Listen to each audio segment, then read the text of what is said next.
25 سے onward start ہوگی۔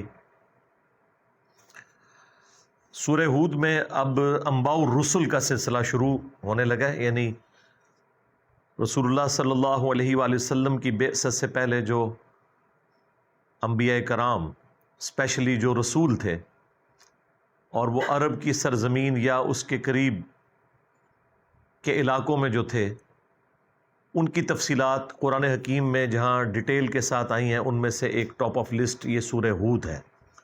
اس کے علاوہ بھی سورۃ الاعراف کے اندر بھی آیا۔ جہاں تک سیدنا نوح علی نبینا وعلیہ الصلاۃ والسلام کا تعلق ہے، جو انسانیت میں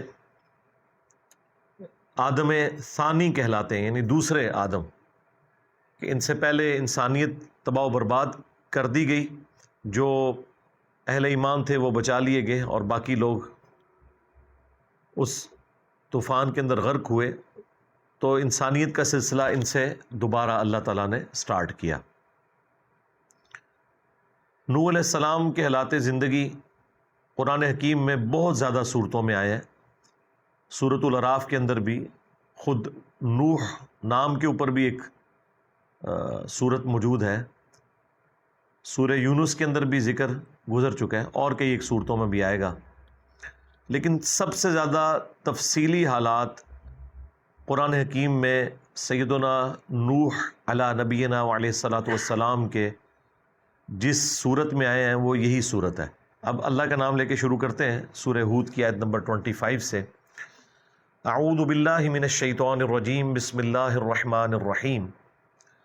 وَلَقَدْ أَرْسَلْنَا نُوحًا إِلَىٰ قَوْمِهِ، اور بے شک ہم نے بھیجا نوح علیہ السلام کو ان کی قوم کی طرف، تو انہوں نے جا کر کیا دعوت دی؟ انی لکم نذیر مبین، بے شک میں تمہارے لیے کھلا ڈر سنانے والا ہوں۔ اچھا، انبیاء اکرام کا جو منصب ہے بنیادی وہ تذکیر ہی ہوتی ہے، ڈر سنانا ہے۔ خوشخبری صرف ان لوگوں کے لیے جو بات کو قبول کر لیں۔ انبیاء کا جو منصب ہے وہ خوشخبریاں سنانا نہیں ہوتا، ڈر سنانا ہوتا ہے، اور اس ڈر کو جو ایکسیپٹ کر کے اللہ کا راستہ اختیار کر لیں ان کے لیے وہ بشیر ہوتے ہیں۔ جو پرائمری دعوت ہے نا، وہ ڈر سنانا ہے، نصیحت کرنا ہے، تذکیر کرنا ہے۔ ہمارے محبوب صلی اللہ علیہ وآلہ وسلم کے لیے بھی سورۃ الانعام کی آیت نمبر 19 میں ہے وَأُوحِيَ إِلَيَّ هَذَا الْقُرْآنُ لِأُنذِرَكُمْ بِهِ وَمَنْ بَلَغَ، اے نبی تم فرما دو کہ یہ قرآن مجھے اس لیے وحی کیا گیا تاکہ اس کے ذریعے میں تمہیں بھی ڈر سنا دوں اور جس تک یہ کتاب پہنچ جائے، اس کتاب کے ذریعے وہ ڈر سنائے گا۔ فَذَكِّرْ بِالْقُرْآنِ مَنْ يَخَافُ وَعِيدٍ، اے نبی اس قرآن کے ذریعے ڈر سنائیے، نصیحت کیجئے ہر اس شخص کو جو اللہ کی دھمکی سے ڈرتا ہے۔ لہٰذا یہ جو بعض لوگوں کی ڈیمانڈ ہوتی ہے نا، کوئی میٹھی میٹھی باتیں کریں، کوئی جنت کی باتیں سنائیں، کوئی حوروں کی باتیں سنائیں ہمیں، یہ آپ ہر وقت ڈر کیوں سناتے ہیں؟ تو قرآن کی جو بنیادی دعوت ہے وہ ہے ہی ڈر ہے، اور جو واقعی اللہ سے ڈر گیا نا، دنیا میں تو کہتے ہیں ڈر گیا تو مر گیا، نہیں، جو ڈر گیا وہ پار لگ گیا، جس نے خدا کو سیریس لے لیا۔ اب دیکھیں یہ انبیاء کرام کی دعوت جب کبھی بھی آئے گی یہ اسی سے سٹارٹ ہوگا کہ جب بھی کوئی پیغمبر آیا تو اس نے یہی کہا کہ میں کھلا ڈر سنانے والا ہوں۔ ڈر کیا ہے؟ کہ تمہیں کسی نے پیدا کیا ہے اور وہ ہستی تم سے قیامت کے دن پوچھے گی جو کچھ تم نے دنیا کے اندر کیا ہوگا، تم اللہ کے حضور اکاؤنٹیبل ہو، اپنی مرضی کی زندگی نہیں گزار سکتے۔ جو دنیا میں اپنی مرضی کی زندگی گزارے گا، آخرت پھر وہ اللہ کی مرضی کی گزارے گا، اور جو دنیا میں اللہ کی مرضی کی زندگی گزارے گا، آخرت پھر اپنی مرضی کی گزارے گا۔ وہ ظاہر ہے جنت میں ہر وہ نعمت ہے جو آپ چاہیں گے، یعنی آپ کی مرضی چلے گی۔ اللہ تعبدوا الا اللہ، اور یہ کہ تم کسی کی عبادت نہ کرو سوائے اس اللہ کے۔ وہی یعنی ڈر سنانے میں اول چیز جو ہے وہ عقیدہ توحید ہے، اور توحید میں بھی صرف یہ توحید نہیں کہ اللہ کو ماننا ہے، اللہ کی بھی ماننی ہے۔ یہاں یہ الفاظ ہے اللہ تعبدوا الا اللہ، کہ مت پوجو کسی کو سوائے اس کے۔ تو اللہ کی عبادت کرنی ہے، یعنی اللہ کو بھی ماننا ہے اور اللہ کی بھی ماننی ہے۔ وَلَقَدْ بَعَثْنَا فِي كُلِّ أُمَّةٍ رَسُولًا أَنِ اعْبُدُوا اللَّهَ وَاجْتَنِبُوا الطَّاغُوتَ، یہ سورۃ النحل کی آیت نمبر 36 ہے، بے شک ہم نے ہر امت میں کوئی نہ کوئی رسول بھیجا اس بنیادی دعوت کے ساتھ کہ عبادت اللہ کی کرنی ہے اور طاغوت کی نفی کرنی ہے۔ تو اللہ کی عبادت کرنی ہے، اور عبادت کی ڈیفینیشن ہے ٹوٹل اوبیڈینس، حقوق اللہ، حقوق العباد، یہ سب کے سب جو پورا دین ہے، حلال و حرام کا فرق کرنا، اللہ کی طرف سے جو احکامات ہیں ان کی پیروی کرنا، جن چیزوں سے خدا نے منع کیا ہے اس سے رک جانا، یہ ہے اللہ کی عبادت۔ عبادت کا مطلب صرف نماز پڑھنا نہیں ہے، نظر و نیاز کرنا نہیں ہے، بلکہ ٹوٹل اوبیڈینس، یہ ہے عبادت۔ تو اللہ کو بھی ماننا ہے اور اللہ کی بھی ماننی ہے۔ انی اخاف علیکم عذاب یوم علیم، بے شک مجھے تو خوف ہے تم پر کہ بڑے دن کا عذاب تم پر آنے والا ہے۔ اس عذاب سے مراد وہ عذاب بھی ہے جو رسولوں کا انکار کرنے کے سبب دنیا میں ہی اللہ تعالیٰ دیتا ہے، اور اس سے مراد وہ بڑے دن یعنی قیامت کے دن کا عذاب بھی ہو سکتا ہے۔ اب یہی بات رسول اللہ صلی اللہ علیہ وآلہ وسلم کی مبارک زبان سے امت کی تعلیم کے لیے کہلوائی گئی 3 دفعہ، سورہ یونس میں، سورہ الانعام میں، سورہ الزمر میں۔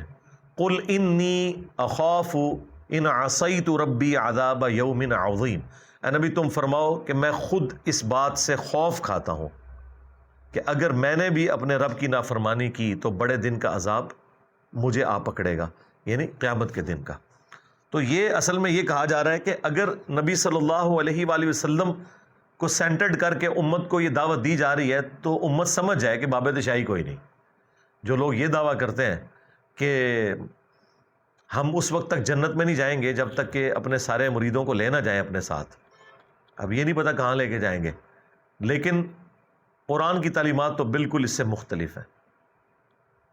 بے شک میں خوف کھاتا ہوں تم پر اس بڑے دن کے عذاب کا۔ فقال الملأ الذین کفروا من قومہ، تو ان کی قوم میں سے جو سردار تھے کفر کرنے والے، وہ کہنے لگے ما نراک الا بشرا مثلنا، کہ اے نوح ہم تو نہیں دیکھتے مگر تمہیں اپنی ہی طرح کا ایک انسان۔ اور یہ کوئی بات غلط بھی نہیں وہ کہہ رہے تھے۔ یہاں پہ بعض لوگ ان آیات کو مس یوز کرتے ہیں اور یہ کہتے ہیں یہ دیکھو کافروں کا عقیدہ تھا نبی کو بشر کہنا۔ تو اگر یہ کافروں کا عقیدہ تھا تو اللہ تعالیٰ نے ان کے کفر کو واضح کیوں نہیں کیا کہ تم لوگ جھوٹ باندھ رہے ہو؟ ایسا تو کبھی نہیں ہوا۔ سورۃ الفرقان میں آیا کہ یہ کیسا نبی ہے، بازاروں میں چلتا بھی ہے، کھاتا پیتا بھی ہے، تو اس کے جواب میں تو یہ ہونا چاہیے تھا یہ کیا وابیوں والی باتیں کر رہے ہو؟ نہیں، اس کے جواب میں اللہ تعالیٰ نے فرمایا ہم نے کوئی ایسا رسول نہیں پہلے بھیجا جو کھانا نہ کھاتا ہو، جو بازاروں میں نہ چلتا ہو، اور نہ ہم نے ان کے جسم ایسے بنائے تھے کہ وہ ہمیشہ زندہ رہتے۔ تمام انبیاء کو بھی موت آ گئی۔ تو یہ ایک ایسی سچائی تھی جس کا ڈینائل قرآن میں نہیں آیا بلکہ اس کی تائید آئی، حتیٰ کہ سورہ بنی اسرائیل میں آیا کہ اگر زمین پر فرشتے آباد ہوتے تو ہم فرشتوں میں پیغمبر بناتے، چونکہ انسان آباد ہیں تو انسانوں میں سے ہی پیغمبر بھیجیں گے۔ تو یہ کون سا اعتراض ہو گیا کہ یہ بھی ہماری طرح کا ایک انسان ہے؟ بھائی انسان ہے تو تمہارے لیے آئیڈیل ہے نا۔ اللہ تعالیٰ نے یہ بھی فرمایا کہ اگر ہم کوئی فرشتہ رسول بناتے نا تو پھر یہ کسی اور مغالطے میں پڑ جاتے، اور وہ مغالطہ کیا ہوتا کہ فرشتہ ہمارے لیے آئیڈیل کیسے ہو سکتا ہے؟ اسے کیا پتا کہ پیٹ درد ہو تو کیا تکلیف ہوتی ہے، اسے کیا پتا کہ سر درد کی کتنی مشقت ہوتی ہے، رزق کمانا کتنا مشکل کام ہے۔ وہی گل آٹا گندنا ہلدی کیوں ہے؟ یعنی اللہ تبارک و تعالیٰ بھی کوئی کام کرے تو کیڑے نکالنے والے اس میں بھی کیڑے نکال لیتے ہیں۔ تو اس کا حل صرف یہی ہے کہ آپ نے اوبیڈینٹ ہونا ہے۔ تو یہ ہمیشہ اعتراض وہ کافر کرتے تھے کہ آپ بھی تو ہماری طرح انسان ہی ہے نا۔ تو بھائی یہ فرق تم نہیں دیکھ رہے کہ ان کو اللہ تعالیٰ نے تمہارے لیے رہنما کے طور پر چنا ہے، ان کے اوپر وہی نازل ہوئی ہے، اور یہ وہی کا نازل ہونا یہ بہت بڑا ڈفرنس ہے، لیکن ہے وہ انسان، جبھی انسانوں کے لیے آئیڈیل ہے۔ وَمَا نَرَاكَ اتَّبَعَكَ إِلَّا الَّذِينَ هُمْ أَرَاذِلُنَا بَادِيَ الرَّأْيِ۔ یہ ایک جینون اعتراض بنتا تھا ان کا، کیونکہ سردار جب بول رہے ہیں تو وہ تو کمی کمین لوگوں کو اپنے قریب بھی نہیں آنے دیتے تھے، جو ان کی نظر میں چھوٹے سٹیٹس کے یا غریب لوگ ہوتے تھے۔ دوسرا وہ یہ الزام لگانا شروع ہو گئے نوح علیہ السلام کے اوپر، ایک تو آپ ہماری طرح کے انسان ہیں، دوسرا کہ ہم تو دیکھ رہے ہیں کہ آپ کی پیروی تو نہیں کر رہے، مگر ہم میں سے وہ لوگ جو بڑے حقیر اور ذلیل لوگ ہیں، یعنی آپ کی پیروی کرنے والوں میں کوئی بڑے سردار نہیں ہیں، غریب غریب لوگ ہیں جو انبیاء کی دعوت کو قبول کر رہے ہیں۔ یہ بھی نیچرل چیز ہے بھئی، امیر لوگوں نے کیوں انبیاء کی دعوت کو قبول کرنا ہے؟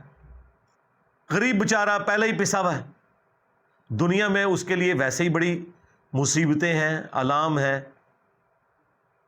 ایسی صورتحال میں وقت کا پیغمبر جب انہیں ایک امید دلاتا ہے کہ یہ تکلیفیں عارضی ہیں، ختم ہو جائیں گی، ہمیشہ کی زندگی تمہارا مقدر ہوگی، تو غریب کی دنیا تو ویسے ہی ختم ہوئی ہوئی ہے، تو اس کے لیے یہ دعوت ہے بھی سوٹیبل۔ اسی لیے دیکھیں نبی علیہ السلام کے اوپر بھی غریب غریب لوگ ایمان لے کر آئے تھے، سردار تو نہیں لے کے آئے ایمان، وہ تو آخر میں جب انہوں نے غلبہ دیکھا تو قبول کر لیا۔ اوورال سارے غریب ہی لوگ تھے اور انہی کو تکلیفیں بھی اٹھانی پڑیں۔ وہ جو صحیح بخاری کے اندر کیسر روم اور ابو سفیان کا مکالمہ ہے، جبکہ ابھی حضرت ابو سفیان نے اسلام قبول نہیں کیا تھا، اس میں بھی کیسر روم ان سے پوچھتا ہے کہ بتاؤ کہ نبی کی پیروی کرنے والے امیر لوگ ہیں یا غریب لوگ؟ تو انہوں نے کیا کہا کہ نہیں، وہ تو غریب غریب۔ ان کا ہاں ایسے ہی ہوتا ہے، غریبوں نے قبول کرنا ہوتا ہے۔ امیروں کو تو یہ ٹینشن پڑ جاتی ہے کہ ہمارا ایک کمپیٹیٹر آ گیا ہے، وہ تو انبیاء کے مقابلے میں کھڑے ہوتے ہیں۔ آپ دیکھیں قرآن میں جتنی انبیاء کی دعوت آئی ہے نا، سب میں یہ آئے گا کہ قوم کے سردار کھڑے ہو گئے۔ اچھا، سرداروں سے پوچھا جائے کہ تہانوں کی نے بھی کھڑپینچ بنایا، تسی کیوں کھڑے ہو رہے ہو؟ وہ اس لیے کھڑے ہوتے تھے کہ سب سے پہلے ان کی بادشاہ سٹیک پہ لگتی تھی نا، کیونکہ نبی کو جو لوگ فالو کر رہے ہیں وہ اسے صرف اپنا دنیاوی پیشوا نہیں مان رہے، روحانی پیشوا مان رہے ہیں۔ لہٰذا جو ان کے فالوورز کی کمٹمنٹ ہے نا، وہ سردار کے انڈر جو لوگ ہیں ان سے بڑھ کر ہوگی، کیونکہ سردار کی تو دولت کی وجہ سے یا اس کے روب کی وجہ سے لوگ اس کی عزت کرتے ہیں۔ نبی جب اپنی دعوت بلند کرتے ہیں تو ان کی تو لوگ دل سے عزت کر رہے ہوتے ہیں جو ان کی بات قبول کرتے ہیں۔ تو لہٰذا سب سے زیادہ سٹیک پہ چودراہٹ جس کی لگتی ہے وہ قوم کے سردار ہی ہوتے ہیں، اسی لیے سب سے پہلے وہ سامنے آتے ہیں۔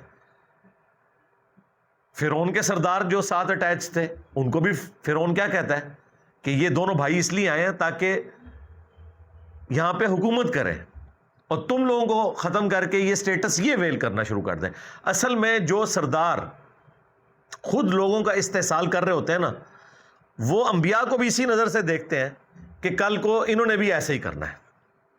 اس لیے آپ دیکھیں کہ نبی صلی اللہ علیہ وآلہ وسلم کی اعلان نبوت کے بعد کی زندگی کا اگر آپ فائنینشل سٹیٹس دیکھیں تو وہ بہت کم تھا ایز کمپیئر ٹو اعلان نبوت سے پہلے۔ یہ اللہ تعالیٰ انبیاء کرام کو جو فقر کی زندگی سے گزارتا تھا نا، وہ اسی لیے کہ کوئی یہ اعتراض نہ کرے کہ انہوں نے کوئی اس دین کے کام کے عوض کوئی معاوضہ طلب کر لیا ہے یا انہوں نے اپنا سٹیٹس بڑھا لیا۔ بلکہ بخاری مسلم میں تو یہاں تک آیا کہ اما عائشہ کہتی ہیں کہ بعض اوقات 1 مہینہ 2 مہینے 3 مہینے بھی گزر جاتے تھے، ہمارے گھر چولہا نہیں جلتا تھا۔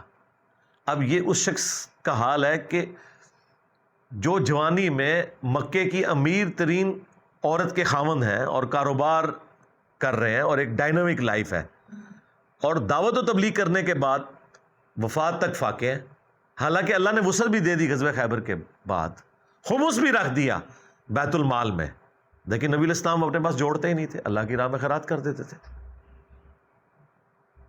تو یہ ایک اسٹانشنگ حدیث ہے کہ 3 مہینے چولہا نہیں جلتا تھا، اور بخاری مسلم کے الفاظ ہیں ساتھ کہ 2 کالی چیزوں پہ، کھجور اور پانی کے اوپر گزارا ہوتا تھا، اور وہ بھی ٹن و ٹن نہیں ہے، 2 کھجوریں صبح 2 شام کے وقت، ایک میٹھا پانی کا پیالہ صبح کے وقت ایک شام کے وقت، جو اس زمانے ایک بہت بڑا ایشو تھا۔ پھر بخاری مسلم میں حدیث، اے اللہ محمد اور آل محمد کو بس اتنا ہی رزق دینا کہ ان کی روح اور جسم کا رشتہ چلتا رہے، یعنی سبسسٹنس لیول کے اوپر، بس یعنی موت نہ آ جائے فاقے کی وجہ سے، لیکن کوئی ایکسٹرا آرڈنری کمائی والا معاملہ نہیں۔ کیونکہ جو دینی پیشوا ہیں اگر وہ ایسی زندگی گزاریں جو امیر لوگوں کی زندگی ہے، تو وہ کبھی بھی امتوں کے لیے رول ماڈل نہیں ہو سکتے۔ کیونکہ امتوں کی اکثریت تو غریب ہی ہونی ہے. تو غریبوں کے لیے رول ماڈل کس طرح ایسا شخص ہو سکتا ہے کہ جسے دنیا کی ہر فیسلٹی اویلیبل ہو؟ ورنہ تو غریب لوگ کہیں گے بھائی تمہیں تو اس تکلیف سے گزرنا ہی نہیں پڑا. اب نبی صلی اللہ علیہ وآلہ وسلم کو اپنی آئلی زندگی میں جو تکلیفیں اٹھانی پڑیں، جو اپنے مخالفین سے تکلیف اٹھانی پڑیں، جو آپ کو فائنینشیل کرائسس رہے، ان ساری چیزوں کے ہوتے ہوئے کوئی تان نہیں کر سکتا اس حوالے سے کہ آپ ہمارے لیے رول ماڈل کس طرح ہیں. تو یہ ایک ریزن ہوتی ہے. تو ہم تو نہیں دیکھ رہے اینو، مگر یہ کہ جتنے غریب لوگ ہیں، یہ حقیر لوگ جن کی کوئی حیثیت نہیں ہے، یہ تیری پیروی کر رہے ہیں. وَمَا نَرَى لَكُمْ عَلَيْنَا مِنْ فَضْلٍ، اور نہ ہم تمہاری ہستی کے پوائنٹ آف ویو سے اپنے اوپر کوئی فضیلت دیکھ رہے ہیں کہ کوئی تم بہت ایکسٹرا آرڈنری انسان ہو ایز کمپیئر ٹو ہمارے. یعنی بظاہر وہی سارے کا سارا معاملہ ہے. جو ایک انسان کے اندر خوبیاں ہوتی ہیں وہی تمہارے اندر ہیں، ہمارے اندر بھی موجود ہیں. اب وہی کا سلسلہ تو ظاہر ہے کہ وہ سب کے سامنے تو نہیں ہوتا نا، وہ تو پیغمبر اور اللہ کے درمیان ایک راز ہے. اس کو کوئی آؤٹ سائڈر تو آبزرو نہیں کر سکتا، تو وہ ایک انسان کی طرح ہی دیکھتے تھے. وَمَا نَرَى لَكُمْ عَلَيْنَا مِنْ فَضْلٍ بَلْ نَظُنُّكُمْ كَاذِبِينَ، بلکہ ہم تو یہ خیال کرتے ہیں کہ تم جھوٹے ہو، نعوذ باللہ. اب یہ ساری باتیں سننے کے بعد آپ جواب دیکھیں، کتنا انٹلیکچوئل جواب ہے، کتنا پرفیکٹ جواب ہے جو اللہ نے اپنے پیغمبر کو سکھایا ہے. بس آپ نے یہ جواب آج بھی جو دین کا دائی اپنے اوپر لگائے گئے الزامات کے عوض یہ جواب دے سکتا ہے تو وہ سمجھ لیں نبیوں کے طریقے کے اوپر ہے. اب مجھے بتانا ہے آپ نے کون سا دائی اس میں فٹ بیٹھتا ہے. ظاہر ہے کہ یہ امت جب نبیوں والا کام کر رہی ہے نا، تو جو لوگ نبیوں سے بڑھ کر عزت اویل کر رہے ہیں اس امت کے اندر، علماء، ظاہر نبیوں نے تو اس طرح کی عزت تو اویل نہیں کی ہے کہ کسی نبی کے اجتماع میں 16 لاکھ بندہ جمع ہو جاتا ہو. رائیونڈ میں تو ہوتا ہے، ملتان میں تو ہوتا ہے. تو اس بڑے لیول کی عزت کے اتنے بڑے بڑے مجمع سامنے دیکھے ہو، یہ تو کسی نبی نے نہیں اویل کی عزت. تو یہ تو اویل کر رہے ہیں نا، پھر اس کے بینیفیشری بھی ہوتے ہیں اس سسٹم کے. تو اگر کوئی دائی نوح علیہ السلام نے جو جواب دیا اپنی امت کو، یا باقی پیغمبر دیتے رہے، یہ نہیں دے رہا تو وہ یہ کہنا چھوڑ دے کہ میں نبیوں والا کام کر رہا ہوں. نبیوں والا کام کر رہے ہیں اگر آپ ختم نبوت کی برکت سے جو اس امت میں ٹرانسفر ہوا ہے، کنتم خیر امۃ اخرجت للناس، تو پھر بھائی پیٹرن وہی ہوگا. اب سنیں ذرا جواب. قال یا قوم ارائیتم ان کنت علی بینۃ من ربی. نوح علیہ السلام نے کہا کہ اے میری قوم، بھلا دیکھو تو اگر میرے پاس روشن دلیل ہو اپنے رب کی طرف سے، وآتانی رحمتا من عندی، اور اس نے مجھے اپنی طرف سے رحمت عطا فرمائی، فعمیت علیکم، اور تم پر یہ چیز پوشیدہ ہے، تم اندھے بنے ہوئے ہو اس حقیقت کو دیکھتے ہوئے، انلزمکموہا وانتم لہا کارہون، تو کیا ہم زبردستی تمہیں ہدایت دے سکتے ہیں، تم پہ یہ چیز مسلط کر سکتے ہیں جسے تم ناپسند کرتے ہو.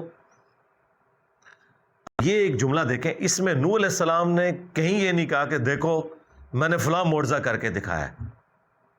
معجزہ تو کوئی بھی نہیں کر کے دکھایا ہوا تھا. اگر دکھایا ہوتا تو نظر آ جاتا. وہ کیا کہہ رہے ہیں کہ میں اپنے رب کی طرف سے رحمت پہ ہوں، اللہ نے مجھے روشن دلائل دیے ہیں اس شکل میں کہ میں نے توحید کا تعارف تمہارے سامنے رکھا ہے جو اللہ تعالیٰ نے وہی نازل کی تھی، اپنے پاس سے اس نے رحمت عطا فرمائی ہے. اس کے باوجود اگر تم اندھے ہو تو ہم تمہیں زبردستی تو ہدایت نہیں دے سکتے. یہ آج تک ویلڈ ہے. آج بھی دائی کو یہ کہنا چاہیے. بلکہ نبی الاسلام کے بارے میں تو اللہ تعالیٰ نے قرآن میں فرمایا کہ اے نبی تم فرماؤ کہ اگر میں گمراہ ہوں تو میری گمراہی کا وبال مجھ پر ہی ہوگا. اندازہ کریں اس لیول کے اوپر. اس کے اوپر میں نے پورا مسئلہ 198 ریکارڈ کرا دیا تھا تفصیلی جب یہ آیات آئی تھی. اے نبی تم فرماؤ کہ بالفرض، یہ بالفرض تو ہم احتراماً لگا رہے ہوتے ہیں نا سمجھانے کے لیے، اگر میں گمراہ ہوں تو میری گمراہی کا وبال مجھ ہی پر ہوگا، اور اگر میں ہدایت پر ہوں تو بسبب اس کے جو اللہ نے قرآن مجھ پر وحی کیا ہے۔ یہ میں جو ہدایت پہ ہونے کا دعویٰ کر رہا ہوں قرآن کی وجہ سے کر رہا ہوں۔ اچھا، آج بھی ہمیں یہی کہنا چاہیے، ہم جب کبھی بھی کسی کے سامنے قرآن و سنت کی دعوت رکھیں اور وہ آگے سے کہے کہ نہیں آپ کا تو کوئی مدرسہ نہیں، آپ کی تو کوئی مسجد نہیں، آپ کے تو کوئی مرید نہیں، آپ کی تو کوئی ڈگری نہیں، تو اس کے جواب میں کیا کہا جائے گا؟ یہی کہا جائے گا کہ اگر اللہ تعالیٰ نے مجھ پہ رحمت کی ہے اور قرآن و سنت کی تعلیمات تک مجھے پہنچا دی ہے، اور وہ قرآن و سنت کی تعلیمات جنہیں تم بھی مانتے ہو صرف عقیدے کی حد تک، اس پہ عمل نہیں کرتے، عمل تو بالکل اپوزٹ کر رہے ہو،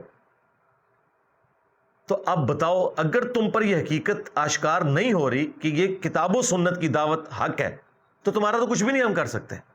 ہم تو زیادہ سے زیادہ تمہیں بتا ہی سکتے ہیں نا، قرآن میں لکھا ہے ایاک نعبد و ایاک نستعین، اس کے باوجود تم نے یا عبد القادر جیلانی مدد کہنا نہیں چھوڑنا، تو ہم یہ گھول کے تو تمہیں توحید نہیں پلا سکتے نا۔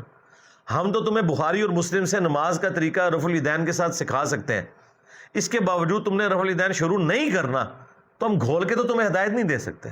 تو یہ وہ اللہ کی رحمت ہے جو آج بھی اس امت کے اوپر ان لوگوں پہ موجود ہے جو انبیاء کے پیٹرن پر انبیاء کی دعوت ان کی امتوں تک پہنچاتے ہیں، اور ہر زمانے میں ایسے لوگ رہے ہیں۔